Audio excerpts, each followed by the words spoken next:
Hey guys, this is John with For the Love of Gear Reviews, and in today's episode we are going to ask if the Panasonic Lumix GH6 is still worth it in 2024. And I'm going to cut right to the chase, and I'm going to tell you, yeah, it is definitely still worth it in 2024.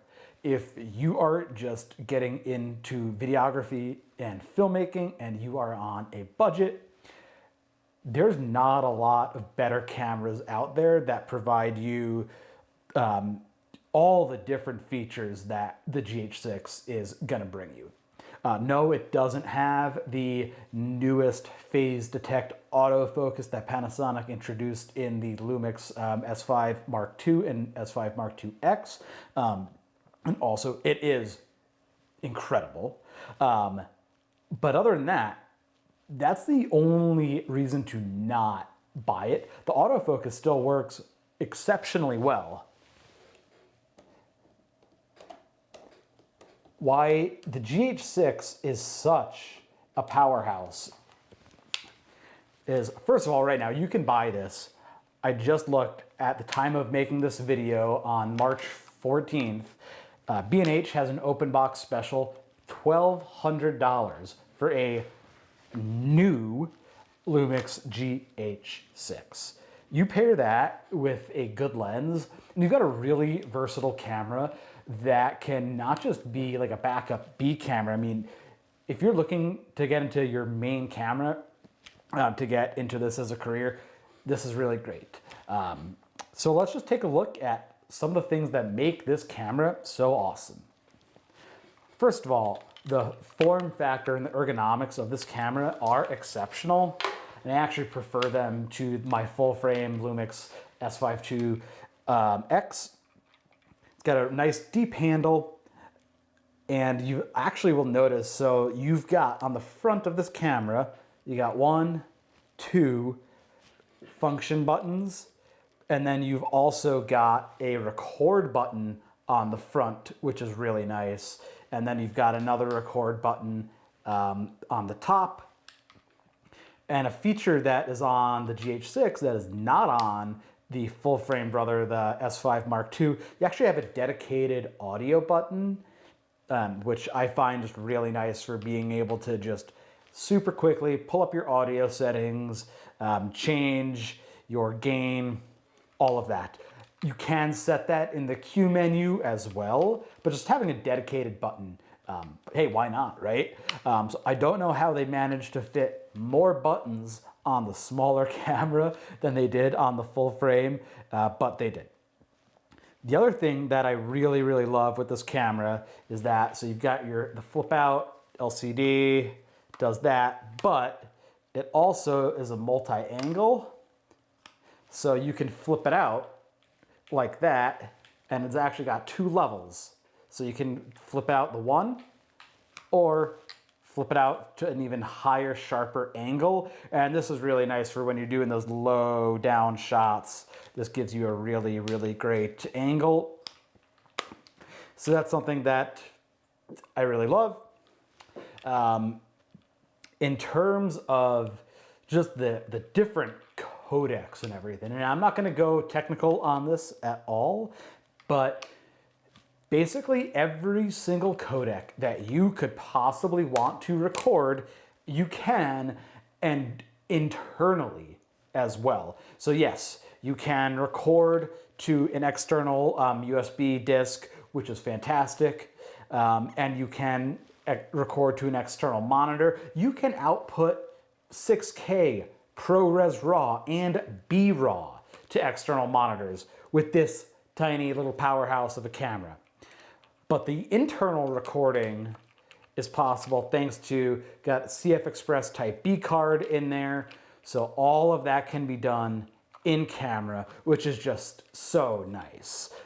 Especially if you don't want to have a whole rig, because if you're just getting into it, you don't have much of a budget, and rigging out your camera it becomes extremely expensive.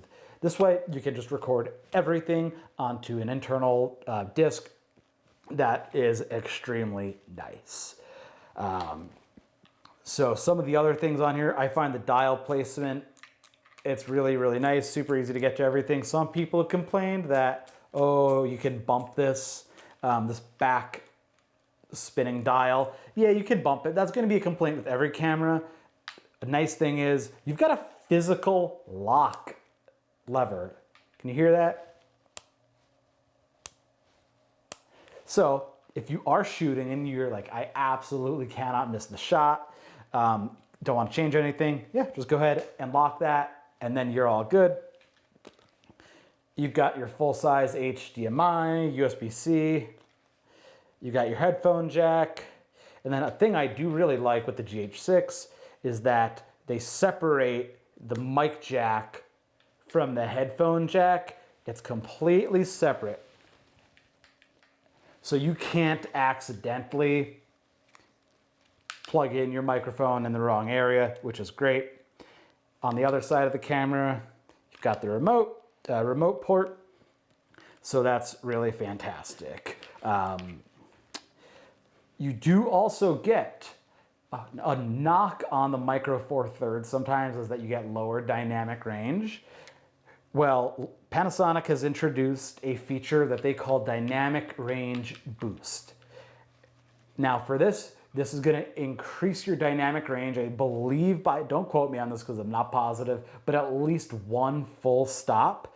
To do that, it's going to boost your ISO to a base of 2000. So you're definitely going to need some strong ND, especially if you're trying to shoot wide open on a sunny day. You're going to need to be at least like a 9, but you can do that.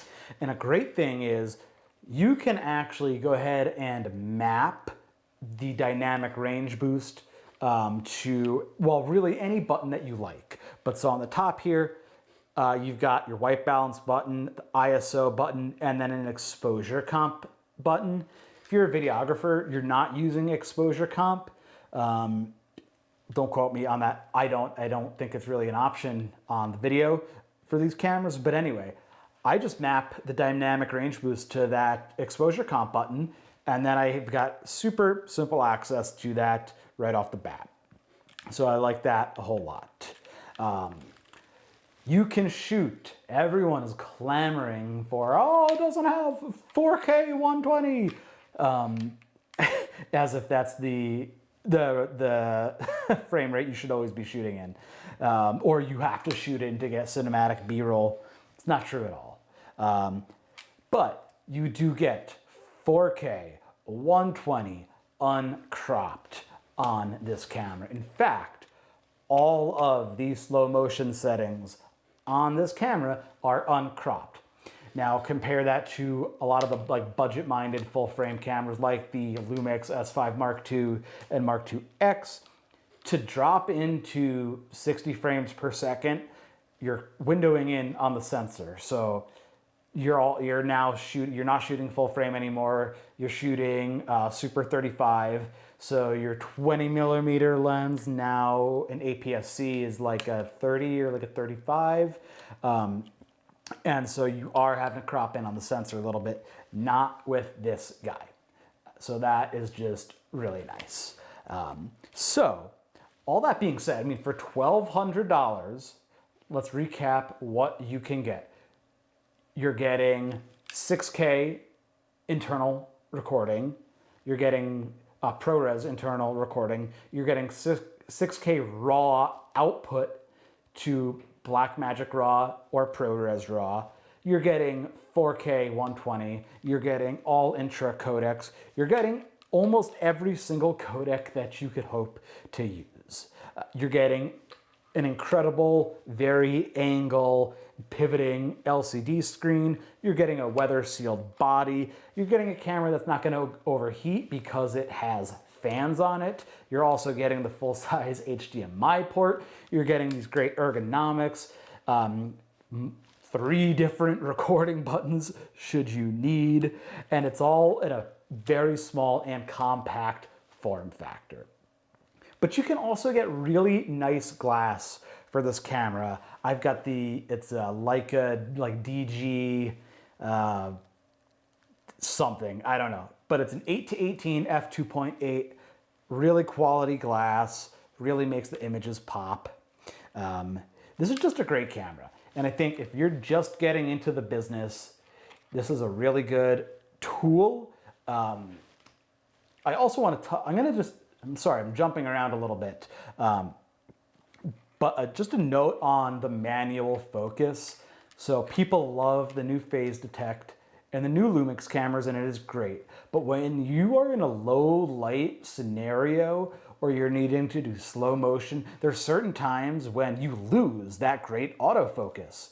And so you may find yourself having to manual focus anyway because you can't rely on your autofocus.